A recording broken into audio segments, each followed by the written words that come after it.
Alright, what's up guys? So this is the third video. I think, well let's say I hope, that this is the first one that everything goes to plan, because like the other 2 days I had an idea, I didn't go through, and then I had to think about another idea to film.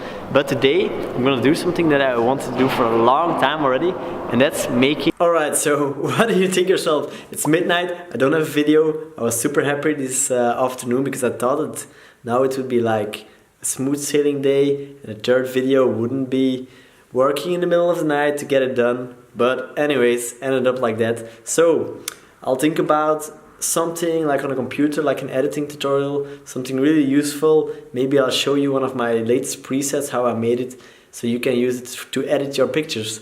Let's check the computer and see if we can do something. And don't forget to subscribe, because I got like 27 more videos to go. Alright, what's up? So I found something that I think can be really helpful for you guys. So if you're starting out with like party photography or event photography, it maybe can be hard to, you know, find your editing style. And I would advise everybody to find like their own style. For example, mine is a bit like this. It's kind of dark and blue. So that's what I like. Now, let's reset this picture. So this is like the raw image. And I'm gonna show you how you can make from any preset a party preset. Because let's say I have Peter McKinnon's preset back here, and I maybe want to apply this one. Alright, looks crappy, but if you change two things, almost any preset will become a good usable party preset.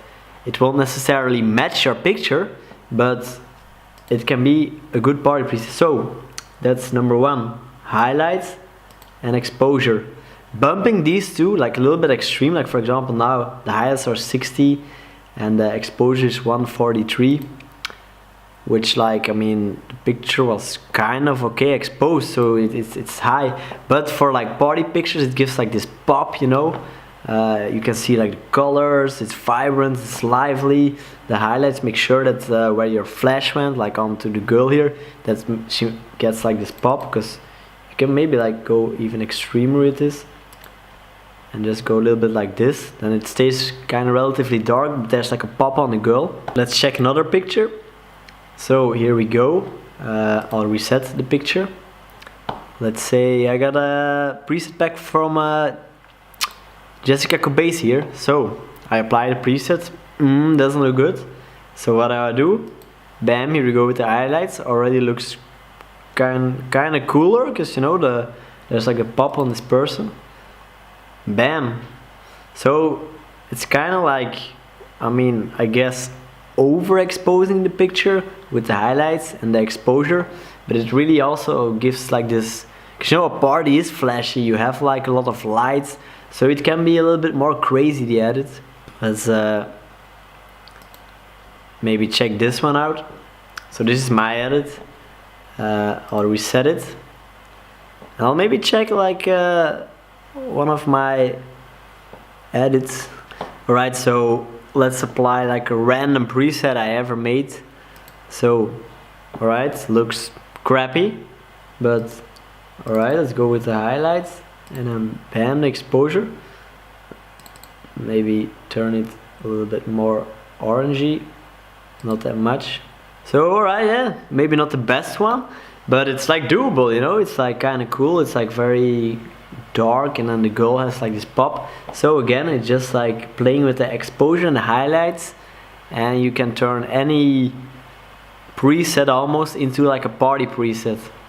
I hope you learned something. I actually thought it was a really interesting tutorial, because yeah, it's a very easy way to make your party pictures pop if you're starting out and you don't really find your style yet and you want to kind of experiment with stuff, or you just want to get it done quick. It's a nice and easy way.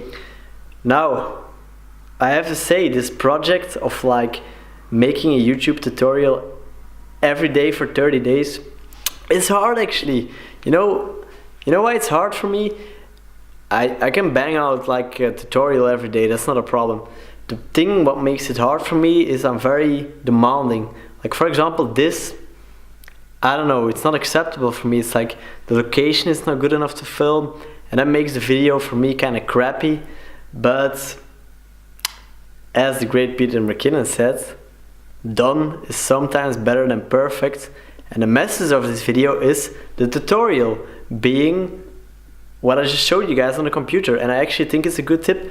So I'm gonna clear my mind and not think too much about the fact that I really don't like this environment or setup to end or start a video with. And see you tomorrow for the 4th one.